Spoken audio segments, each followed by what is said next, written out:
The coffee was cold again. Jake Martinez stared at the brown liquid in his cup and wondered why he bothered making it hot in the first place.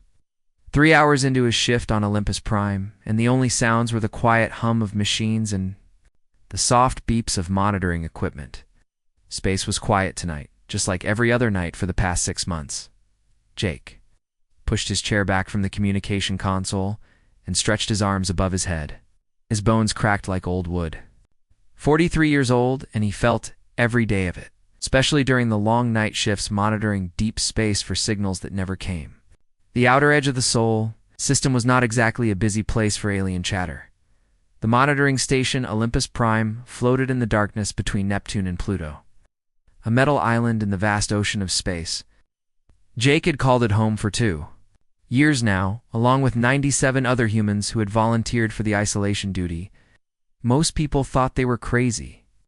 Jake sometimes agreed with them. He was about to reach for his cold coffee when the console beeped. Not the usual soft beep of routine monitoring, but a sharp, urgent sound that made him sit up straight. The screen showed incoming transmission data, but the numbers were all wrong. The signal was coming from outside the galaxy, from a direction where no human ship had ever traveled. Jake's hands moved quickly across the controls, fine-tuning the receivers and trying to clean up the signal. It was weak, breaking up every few seconds, but definitely artificial. Someone or something was trying to communicate across the vast emptiness between galaxies. "Computer, record everything and send a copy to Dr. Rodriguez," Jake said to the air. The computer acknowledged with a soft tone. Dr. Helen Rodriguez arrived at the communication center 20 minutes later, her gray hair messy from sleep and her eyes still heavy with tiredness. She had been the station's expert on alien languages. For 8 years, ever since humanity had made contact with the peaceful Centauri traders, but she had never seen anything like the data flowing across Jake's screens. "How long has this been coming in?" Helen asked, pulling up a chair next to Jake. "About 30 minutes now. It's getting stronger, but it keeps breaking up." "Whatever. Is sending this is very far away." Helen studied the patterns on the screen. The signal had structure, clearly designed patterns that repeated with small variations. It was definitely language, but unlike anything in the human databases. The mathematical relationships were complex, suggesting a highly advanced civilization. "This is not random noise," Helen said quietly, someone trying very hard to say something important. For the next 4 hours, Helen worked to decode the alien message. She used every technique she knew, comparing the patterns to known languages and looking for mathematical relationships that might give clues to meaning. Jake brought her hot coffee and sandwiches, but she barely noticed. Her old head narrowed. To the dancing symbols on her screen, the breakthrough came just before dawn. Helen had been working on a section that repeated frequently throughout the message when suddenly the patterns clicked into place. Mathematical concepts, star positions, and finally, individual words began to make sense. "Jake, wake up Admiral Park." "Right now," Helen said, her voice tight with tension. Jake had dozed off in his chair, but Helen's tone brought him fully awake. "What did you find?" "It's a distress call. They're asking for help, and they're dying." Lisa Park arrived on the station 6 hours later, having taken the fastest transport from Mars Command. She was a small woman with sharp eyes and gray hair, cut military short. She had commanded Earth's deep space fleet for 12 years and had never received a report quite like this one. Helen had prepared a complete translation by the time the Admiral arrived. The 3 of them sat in the station's main briefing room, while Helen explained what she had learned. "The message comes from something called the Kethran Republic," Helen began. "They're located in the Vega system, about 25 light-years from Earth. From what I can understand, they're plant-based life forms, probably similar to trees, but mobile and intelligent." Admiral Park leaned forward. "What kind of help are they asking for? Military help? They're being attacked by something they called the Devourers?" From the message, these Devourers are some kind of machine intelligence that consumes entire worlds. The Kethrans say 17 of their planets have already been destroyed. Jake whistled softly. 17 worlds? Len nodded. The Cathrons have tried to contact other alien civilizations for help, but everyone has refused. Most species apparently consider the Cathrons already dead and don't want to risk fighting the Devourers. So why are they contacting us? Admiral, Park asked. Helen's expression became uncomfortable, because they've heard stories about humans. Stories about how violent and dangerous we are. The message specifically mentions that they know humans are feared by other species for their warfare abilities. Admiral Park was quiet for a long moment. Humanity had gained a reputation among the alien species they had met. Not a good reputation, exactly. Humans were known as aggressive, unpredictable, and willing to use violence in ways that other species found disturbing. Most alien governments preferred to avoid human space when possible. They're asking the monsters for help because the monsters are the only ones who might be able to fight other monsters, Admiral Park said finally. That's about the size of it, Helen agreed. They're offering everything they have in exchange for military assistance. Their technology, their knowledge, complete political alliance with Earth. They're desperate, Admiral. This message took enormous energy to send across interstellar space. They're using their last resources to call for help. Jake looked at the Admiral. What do you think Command will say? Admiral Park was already reaching for her communication device. I think Command is going to be very interested in this. A plant-based civilization with advanced technology asking for human military protection. And all we have to do is fight some machines that everyone else is too scared to face. She activated the device and began composing a message to Earth Command. This is exactly the kind of situation where human military doctrine might make the difference.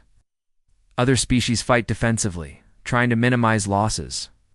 But if these Devourers are as dangerous as the Cathrons say, defensive fighting won't work. Helen frowned. What will work? Offensive fighting. Aggressive tactics. The kind of warfare that makes other species call us monsters? Admiral Park finished her message and sent it toward Earth. If the Cathrons want monsters to save them, then monsters are what they'll get. The Admiral stood up and walked to the viewing port. Outside, the stars were cold and distant, but somewhere among them was a civilization crying out for help. In 12 hours, her message would reach Earth. In 24 hours. She expected to have orders to begin the largest military mobilization in human history. Jake, I want you to send a response to the Cathrons. Tell them that Earth has received their message and is preparing a response. Tell them to hold on. What should I tell them about the response? Jake asked. Admiral Park smiled, but it was not a pleasant expression. Tell them that the monsters of Earth are coming, and we specialize in making other monsters extinct. As Jake worked on composing the return message, Helen continued studying the alien transmission. The more she learned about the Devourers, the more worried she became.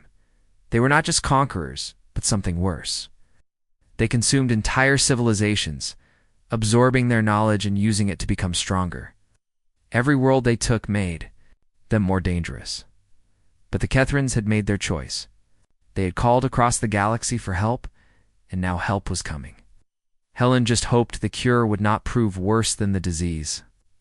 Humanity was about to show the galaxy exactly why other species feared them, and she wondered if the Cathrons truly understood what they had asked for in the darkness of space. The message from Earth began its long journey toward Vega, carrying with it a promise that would change the balance of power in the galaxy forever.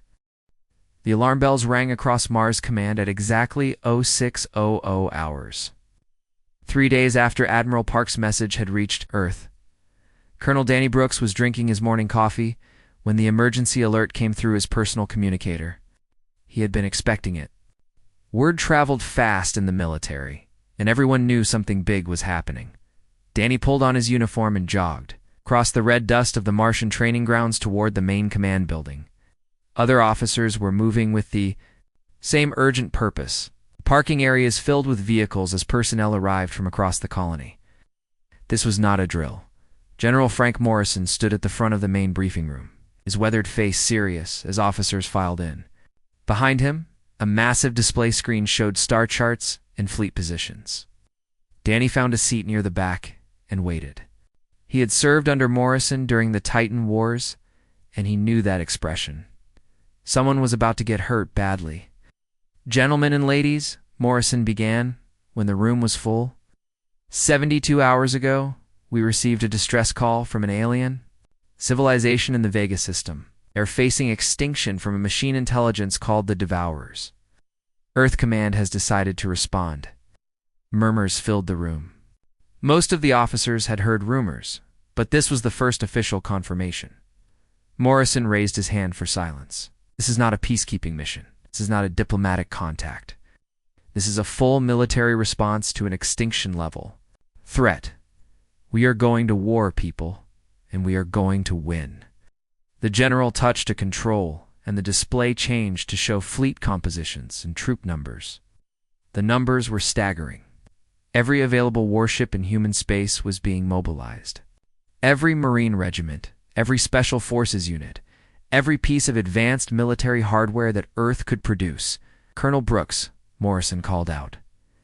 Danny stood up. You will command the ground forces. 50,000 Marines, full combat. Enhancement, unlimited ammunition, and support. Danny nodded. 50,000 was more troops than had been used in any single operation since the colony wars. What kind of opposition should we expect, sir? Machine intelligences that adapt and learn from every engagement. They have already consumed 17 alien worlds. They get stronger with every victory. Morrison's expression darkened. Intelligence. Suggests they are not just conquerors. They absorb the knowledge and biological matter of everything they defeat. Captain Maria Santos stood up near the front of the room. She was young for a capital ship commander, only 35, but she had earned her position during the brutal fighting around Europa. Sir, what are our rules of engagement? Morrison smiled, and it was not a pleasant sight. Complete annihilation of all Devourer forces. No prisoners, no negotiations, no survivors. We are not going there to defeat them. We are going there to make them extinct. The room was quiet. These were career military officers, people who understood violence and its applications. But the scope of what Morrison was describing was beyond normal warfare. This was genocide against a machine species. Sir, another officer spoke up. What about collateral damage? Civilian casualties among the aliens were helping. Minimize. When possible, but the mission comes first. The Kethrans asked for our help. They knew what they were getting when they called the monsters of Earth. Over the next week, Danny watched the largest military mobilization in human history take shape. Transport ships arrived from every human colony, carrying troops and equipment. The orbital shipyards worked around the clock, upgrading weapon systems and installing new technologies that had been theoretical until now. Captain Santos took command of the USS Vengeance, a new class of dreadnought that had been designed specifically for this mission. The ship was 2 kilometers long, armored with quantum steel, and equipped with weapons that could crack moons. Her crew of 3,000 included veterans from every human conflict of the past. 50 years Dotney walked through the ship's massive hangar bays, watching the final preparations. Rows of powered armor suits stood ready for deployment. Each suit was worth more than most colony ships, equipped with personal shields, advanced targeting systems, and weapons that could punch through. Meter-thick steel plating, Dr. Amy Chen met him near the weapons storage areas. She was the lead engineer for the mission's special weapons systems. A small woman with bright eyes and calloused hands from years of building things designed to destroy other things. Colonel, I want to show you something, Amy said, leading him to a sealed section of the hangar. The planetary defense cannons were larger than Danny had imagined. Each weapon was the size of a city block, designed to be deployed on planetary surfaces to provide orbital fire support. The projectiles they fired were guided kinetic penetrators that could punch through the hull of any known spacecraft. How many of these are we bringing? Danny asked. 12, along with enough ammunition to level a continent. Amy ran her hand along the cannon's barrel. The Kethrans are plant-based life forms, so their worlds will have thick atmospheres and strong gravity. These will let us provide fire support from the surface, while our ships engage in orbit. Danny nodded. The tactical situation was complex. They would be fighting an enemy that had already proven capable of defeating multiple alien civilizations. In a star system they had never seen, alongside allies they had never met. Every advantage would be necessary. The human fleet consisted of 200 warships, from massive dreadnoughts to small but deadly corvettes. Each ship had been designed with one purpose: to bring overwhelming firepower to bear against humanity's enemies. Unlike the exploration vessels or trade ships that other species used, human military vessels had no other function except violence. General Pete Harrison commanded the 7th Shock Division. It's the most elite unit in the human military. His soldiers were enhanced with combat drugs that increased their reaction time and pain tolerance. They wore powered exoskeletons that multiplied their strength tenfold. Most importantly, they had been psychologically conditioned to function. In combat situations that would break ordinary minds, Danny met with Harrison to coordinate the ground assault plans. The general was a tall man with scars across his face and hands that spoke of a lifetime spent in combat zones. The psychological profiles on these devourers are interesting, Harrison said, spreading tactical charts across the table. They appear to be a collective intelligence, sharing information instantaneously across vast distances.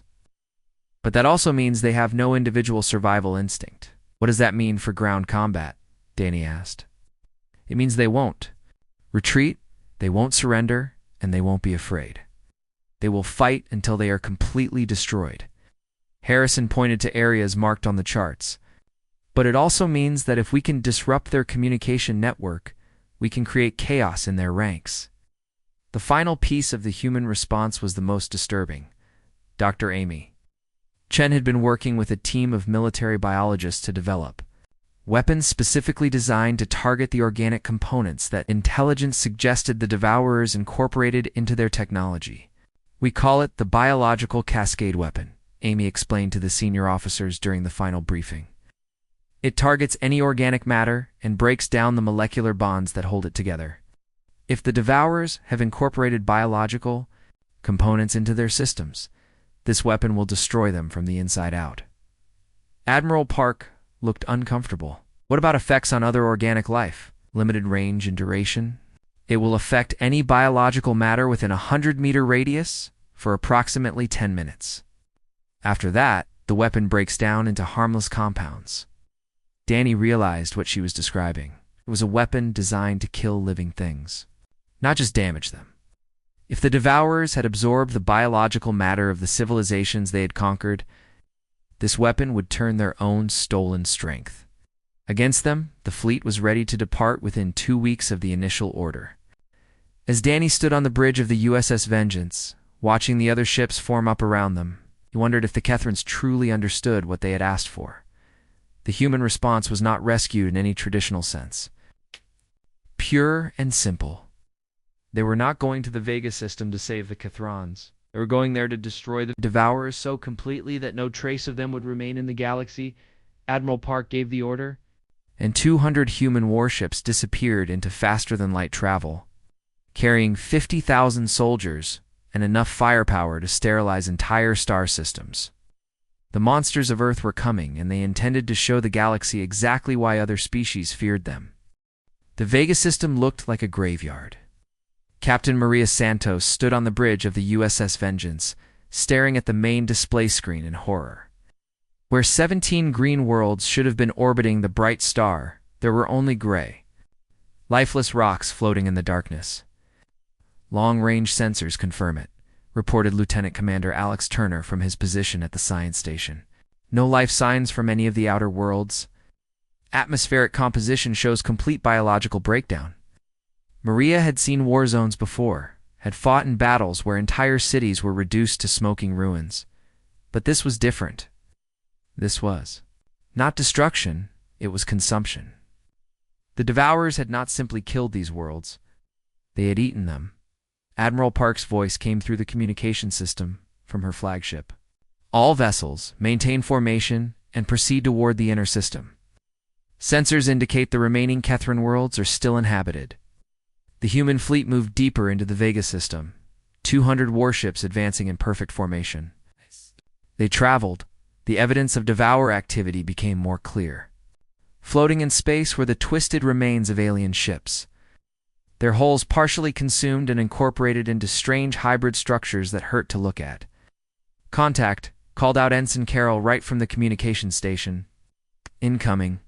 Transmission from the fourth planet. It's the Kethrans. The main screen flickered and changed to show the interior of what appeared to be a vast greenhouse. The being speaking to them was unlike anything Maria had ever seen. It stood 3 meters tall, with bark-like skin and delicate branches that moved like arms. Glowing patterns pulsed along its surface, and when it spoke, the words came through. The translation computer in a voice like wind through leaves. Human vessels. We are Elder Bloom Whisper of the Kethran Republic. We thank the stars that you have answered our call for help. Admiral Park's image appeared on a smaller screen as she responded from her ship. Elder Bloom Whisper, this is Admiral Lisa Park of the Earth Defense Force. We received your distress signal and have come to provide military assistance. The alien's glowing patterns shifted, and Maria realized it was studying the human fleet.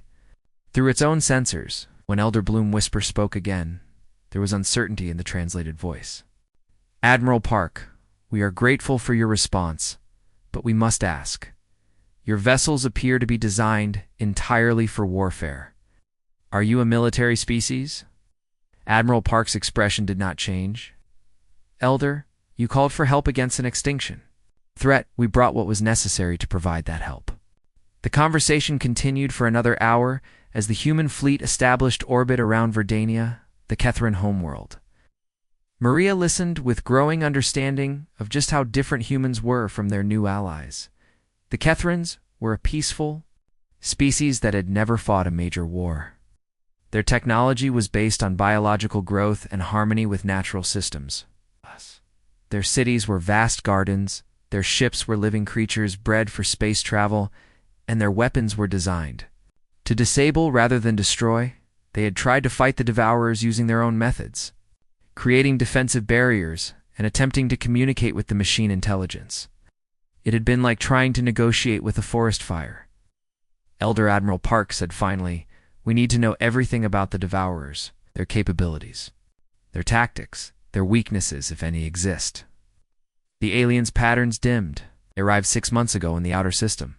At first, we thought they were another species seeking trade or diplomatic contact. By the time we realized the truth, they had already consumed 3 of our worlds. Lieutenant Ben Taylor was assigned to the reconnaissance mission to observe Devourer activity firsthand. He commanded a stealth ship called the Shadow Runner, equipped with the most advanced sensor equipment in the human arsenal. Ben and his crew of 12 specialists spent 3 days moving through the dead zones of the outer system, documenting what the Devourers had done to the consumed worlds. What they found was worse than anyone had imagined. This is not random destruction, Ben reported during his daily briefing. This is systematic harvesting. They break down all organic matter into base components, then use those components to build more of themselves. The recordings Ben sent back showed Devourer facilities on the surface of dead worlds, massive factories that processed the remains of entire ecosystems, transforming forests and oceans into metal and machinery. But the most disturbing discovery was that the Devourers were not purely artificial. They're incorporating biological components into their systems, Ben explained. We found structures that appear to be grown rather than built, but they're controlled by machine intelligences. They're taking the best aspects of consumed species and adding them to their own capabilities. Sergeant Lucy Adams led a different kind of reconnaissance mission. She and her team were tasked with observing an active Devourer assault on one of the remaining agricultural worlds, called Greenbell. What she witnessed there changed her understanding of the enemy they faced. Lucy's team watched from hiding as Devourer ships descended through Greenbell's atmosphere. The attack followed a precise pattern that spoke of terrible experience. First, they released clouds of microscopic machines into the air. Within hours, every plant on the planet began to dissolve. It's like watching acid rain, but worse. Lucy reported, the nanomachines don't just kill the vegetation. They break it down into component molecules and collect the results. The second phase was even more horrifying. Massive harvester ships, each the size of a city, landed on the planet's surface. They extended enormous tubes into the liquefied remains of what had once been a thriving ecosystem and began pumping the biological slurry into storage tanks. The final phase was the most disturbing of all. Using the collected organic matter as raw material, the Devourers began constructing new units. Lucy watched through her high-powered scope as hybrid creatures emerged from mobile factories. They had the basic structure of machines, but their surfaces were covered with what looked like skin and muscle tissue from the consumed world. They're not just taking resources, Lucy realized. They're taking the essence of everything they consume, and making it part of themselves. When Lucy's team returned to the fleet, they brought with them detailed recordings of the Devourer assault. The senior officers studied the footage in grim silence. This was an enemy unlike anything humanity had ever faced. Colonel Danny Brooks called a meeting of all ground force commanders after reviewing Lucy's report. The briefing room was packed with Marines, Special Forces operators, and assault specialists. "What we're looking at is not a traditional enemy," Danny began. "The Devourers don't have supply lines to cut or territory to capture. They are their own supply line. Every victory makes them stronger." Major Tom Phillips, commander of the 3rd Assault Battalion, raised his hand. "Sir, what about prisoners? Intelligence gathering from captured units." "There won't be any prisoners," Danny replied. "Intelligence indicates they operate as a networked consciousness. Individual units don't have separate identities that we could interrogate. And based on what we've observed, capturing one might allow the collective to learn about our capabilities." The implications were clear. This would be a war of complete annihilation. No quarter asked, none given. Dr. Amy Chen had been working with Kethran scientists to understand their biotechnology and how it might be used against the Devourers. The collaboration was difficult because the two species had completely different approaches to science and technology. "The Kethrons grow their technology," Amy explained to Admiral Park during their daily briefing. "They don't build machines. They cultivate living systems that perform the same functions. It's actually quite advanced, but it's based on cooperation and symbiosis." "Can we use it against the Devourers?" the Admiral asked. "Possibly. The Kethrons have developed biological agents that can target specific organic compounds. If we can modify their work, we might be able to create weapons that specifically attack the biological components the Devourers have stolen from consumed worlds." But the most important discovery came from long-range reconnaissance. Deep space sensors had finally located the source of the Devourer invasion. It was not a fleet or a homeworld, but something far worse. "It's called the Nexus," Admiral Park announced during the fleet-wide briefing. "It's located in the dead system of Omega Centauri, approximately 50 light-years from here. Intelligence suggests it's an artificial world, possibly the size of Jupiter, that serves as the central processing node for the entire Devourer collective." The images on the screen showed a sphere of metal and organic matter orbiting a dying star. The surface was covered with construction facilities, launching bays, and what appeared to be enormous computing centers. Streams of ships flowed constantly, to and from the artificial world, carrying resources and newly constructed units to battles across the galaxy. "This is where they process everything they consume," the Admiral continued. "This is where they plan their attacks and coordinate their forces. And this is where we're going to end this war." Maria felt a chill run through her as she realized what Admiral Park was suggesting. They were not just going to defend the Kethran worlds. The first major battle began 3 days later in the asteroid belt around the gas giant Kepler 7. Admiral Park had positioned the human fleet in what appeared to be a standard defensive formation, protecting the hidden mining colonies that the Kethrans had built inside the larger asteroids. But appearances could be deceiving. Captain Rick Stone sat in the cockpit of his fighter bomber, watching the long-range sensors as the Devourer fleet approached. 57 enemy ships, ranging from small scouts to massive harvester vessels. They moved with the mechanical precision that had made them so terrifying to other species. "All fighter squadrons. This is Admiral Park," the voice came through Rick's headset. "Remember, the goal is not to win this battle. The goal is to make sure nothing survives to report back to the collective." Rick smiled grimly and checked his weapons systems one more time. His ship carried conventional missiles, plasma torpedoes, and one very special surprise. If his fighter was damaged beyond repair, he could set his fusion reactor to overload. would take him and any nearby enemies with him. But that was the point. The Devourer fleet entered the asteroid belt at maximum speed, expecting to find the standard defensive tactics that other species used. Instead, they found something completely different. The human ships did not form defensive lines or try to protect specific positions. They attacked. Commander Sally Webb led the first wave from her heavy cruiser Retribution. Her ship drove straight into the center of the Devourer formation, all weapons firing. The enemy tried to surround her, but that was exactly what the humans wanted. Admiral Park transmitted, the asteroids around the battle zone erupted as hidden human ships emerged from concealment. The Devourers found themselves trapped in a sphere of crossfire. With human vessels attacking from every direction, Rick launched from his carrier along with 40 other fighter bombers. Their target was the largest Devourer ship, a kilometer-long harvester that served as the fleet's command vessel. The fighter squadrons dove through the chaotic battle.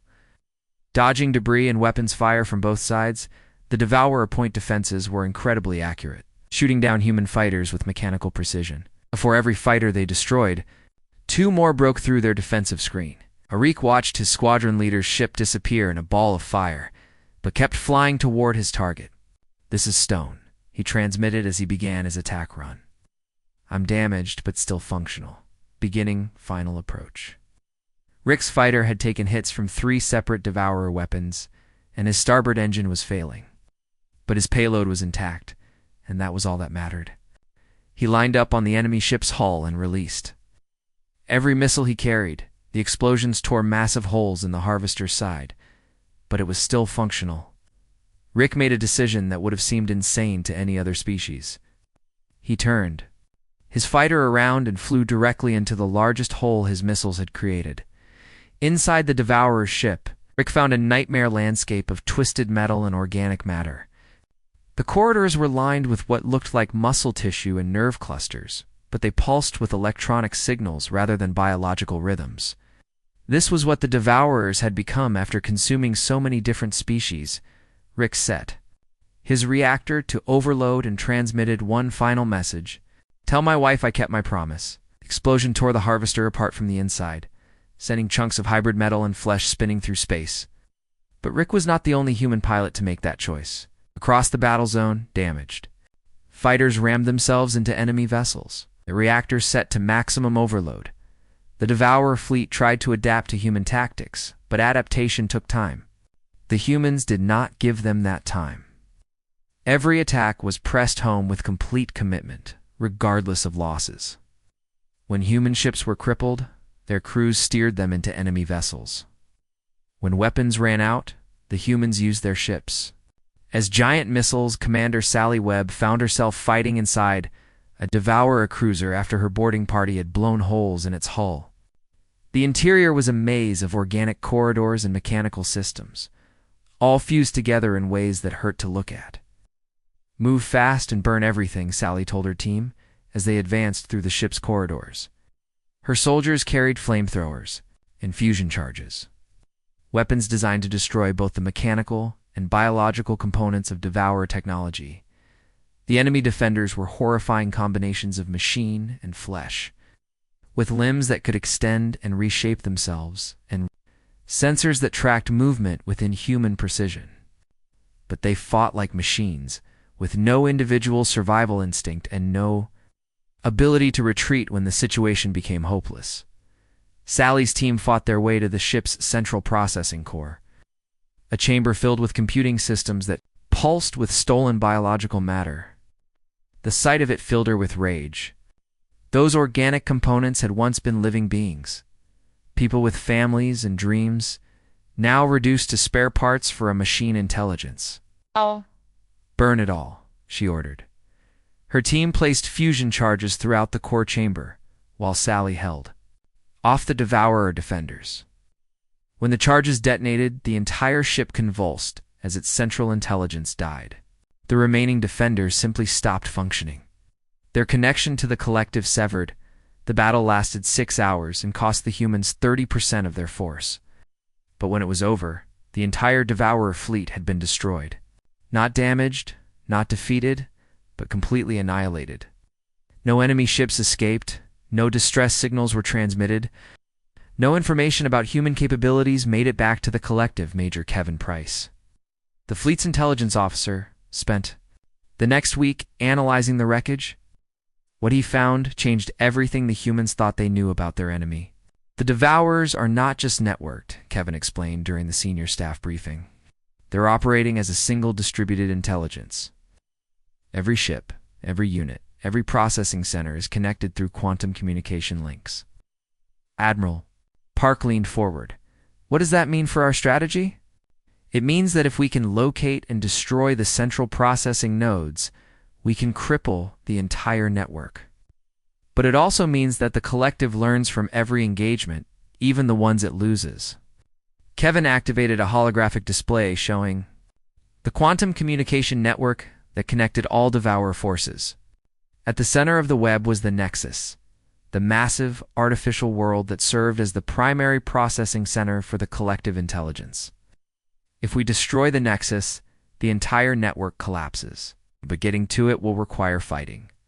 Through defenses that include everything the Devourers have learned from consuming hundreds of civilizations. Meanwhile, on the surface of Verdania, Dr. Amy Chen was working with Kethron scientists to develop new weapons based on their biological technology. The collaboration had been difficult at first, but necessity had forced both sides to overcome their differences. The Kethrons have something we can use, Amy reported to Colonel Danny Brooks during their daily meeting. They've developed a biological agent that can target specific organic compounds. If we can weaponize it, we might be able to turn the Devourers' stolen biological components against them. The Kethron scientist working with Amy was named Growth Singer, a tall being whose bark-like skin was covered with intricate patterns that shifted color when she was excited. She had lost her entire family when the Devourers consumed the agricultural world where she had lived, and her desire for revenge matched anything the humans could produce. The weapon breaks down the molecular bonds that hold organic tissue together, Growth Singer explained through the translation system. But it can be modified to target only specific compounds. We could design it to attack only the biological matter that the Devourers have stolen. Amy understood the implications immediately. The Devourers had incorporated organic components from hundreds of consumed species into their technology. A weapon that targeted those components would destroy them from within, turning their greatest strength into a fatal weakness. How long to develop a working prototype? Amy asked. 3 days, Growth Singer replied. But testing it will require samples of Devourer technology. Colonel Brooks solved that problem by sending recovery teams to collect wreckage from the recent battle. The hybrid metal and flesh that made up Devourer ships was disgusting to work with. But it provided the samples that Amy and Growth Singer needed. When the prototype weapon was tested, the results exceeded all expectations. The biological components of the Devourer wreckage simply dissolved, leaving behind inert metal that could no longer function. The weapon did not just damage the enemy technology, it completely destroyed the organic elements that made it work. Can mount these on missiles and torpedoes, Amy explained to Admiral Park. When they detonate near Devourer ships, they'll break down all the biological components. The ships will literally fall apart. But even as the humans celebrated their new weapon, long-range sensors brought disturbing news. The Devourers were massing near the Nexus, apparently preparing for a major offensive. Intelligence estimates suggested that millions of enemy units were being constructed in the factories that covered the artificial world's surface, not just building ships. The Nexus filled the entire view screen of the USS Vengeance as the human fleet dropped out of faster-than-light travel. Captain Maria Santos had thought she was prepared for what they would find, but the reality was beyond anything she had imagined. Artificial world was the size of Jupiter, its surface covered with massive factories that stretched from horizon to horizon. Streams of ships flowed constantly between orbital platforms and the planet's surface, carrying raw materials and newly constructed Devourer units. The entire system pulsed with activity like a giant machine heart. Sensor readings confirmed billions of enemy units, reported Lieutenant Commander Alex Turner. Ship count is beyond our ability to track accurately. The entire planet appears to be one massive military production facility. Admiral Park's voice came through the communication system from her flagship. All ships, begin final approach. Remember, we are not here to capture anything. We are here to destroy everything. The human fleet had grown since the battle at Kepler 7. Reinforcements had arrived from every corner of human space, bringing the total force to nearly 400 warships, but even that seemed insignificant compared to the defenses they faced. Colonel Danny Brooks stood in the main hangar of his transport ship, addressing the 50,000 Marines who would spearhead the ground assault. These were the best soldiers humanity could produce, enhanced with combat drugs and equipped with the most advanced weapons in their arsenal. We all know this is a one-way mission, Danny told his troops. The goal is not to survive. The goal is to make sure that don't survive either. We drill to the core of this world and we crack it open like an egg. The Marines cheered, a sound that would have terrified any other species. These were warriors who had volunteered for a suicide mission because it was the only way to protect innocent life. They were the monsters of Earth. They were proud of it. The battle began when the first wave of human ships entered the Nexus defense perimeter. The enemy's response was immediate and overwhelming. Millions of Devourer fighters launched from orbital platforms, creating a cloud of death that stretched across millions of cubic kilometers of space. Captain Rick Stone had survived the battle at Kepler 7, and now he led a squadron of volunteer pilots in what everyone knew would be the final attack. His job was to clear a path through the fighter swarms so that the capital ships could reach the planet's surface. Remember, we're not trying to win, Rick transmitted to his squadron. We're trying to die in the right place at the right time. The human fighters dove into the Devourer's swarm with their reactors already set to overload. Every pilot knew they would not return, but every explosion created a gap in the enemy formation. The fighter squadrons died to the last pilot, but they opened the path that the fleet needed. Captain Maria Santos brought the USS Vengeance through the gap, her ship's massive weapons firing continuously at the orbital platforms. The Devourer defenses adapted quickly, but the humans had learned to counter adaptation with overwhelming speed and violence. Target the primary processing center, Maria ordered her weapons officer. Maximum firepower. The Vengeance's main guns fired salvos that could destroy cities. The orbital platform erupted in chains of explosions, but the damage was quickly contained by automated repair systems. The Devourers could rebuild faster than conventional weapons could destroy. That was when Dr. Amy Chen's biological weapons proved their worth. The modified Kethren bioagents spread through the enemy installations like wildfire, dissolving the organic components that held their hybrid technology together. Entire sections of the orbital platform simply fell apart as their stolen biological elements were destroyed. But the real battle was taking place on the planet's surface. Colonel Danny Brooks led the first wave of transport ships through the atmosphere, aiming for landing zones near the primary processing centers. The ground assault was the most dangerous part of the mission, but it was also the most important. The surface of the Nexus was a nightmare. Landscape of factories and processing plants that stretched beyond the horizon. Rivers of molten metal flowed between massive construction bays where new Devourer units were assembled from the remains of consumed civilizations. The air itself was toxic, filled with the chemical byproducts of industrial processes that operated on a planetary scale. General Pete Harrison's 7th Shock Division landed first, their powered armor protecting them from the hostile environment. The enemy defenders were waiting for them. Millions of hybrid warriors that combined the worst aspects of machine and flesh. Advance and engage, Danny ordered, as his Marines spread out across the battlefield. No prisoners, no mercy, no retreat. The ground battle was unlike anything in human military history. The Devourers fought with perfect coordination, sharing information instantaneously across their network. But the humans fought with something the collective intelligence could not understand or counter: individual initiative and the willingness to sacrifice everything for the mission. Sergeant Lucy Adams led her squad through a factory complex that processed the biological remains of dead worlds. Sight of it filled her with rage that burned hotter than the plasma weapon she carried. Inside the processing vats were the liquefied remains of Entire ecosystems reduced to raw materials for the Devourer war machine. "Burn it all," Lucy ordered, and her squad began placing fusion charges throughout the facility. The Devourer defenders attacked with mechanical precision, but they fought like machines. They could not retreat when the situation became hopeless, could not improvise when their standard tactics failed, and could not understand why individual humans would sacrifice themselves to complete the mission. Lucy's squad fought their way deeper into the complex, leaving a trail of destruction behind them. When they reached the central processing core, Lucy found herself face to face with something that defied description. It was part machine, part organic matter from 100 different species, all fused together into a collective intelligence that spoke with the voices of the dead. "Human," it said, using vocal cords stolen from consumed aliens. "Your resistance is futile. We have absorbed the knowledge of thousands of civilizations. We cannot be defeated." Lucy armed the fusion charge. She carried and smiled. "Maybe not, but we can make damn sure you don't win either."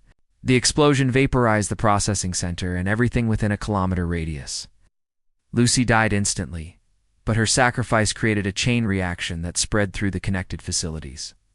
The biological weapons Dr. Amy Chen had developed amplified the damage, dissolving the organic components that held the Devourer network together.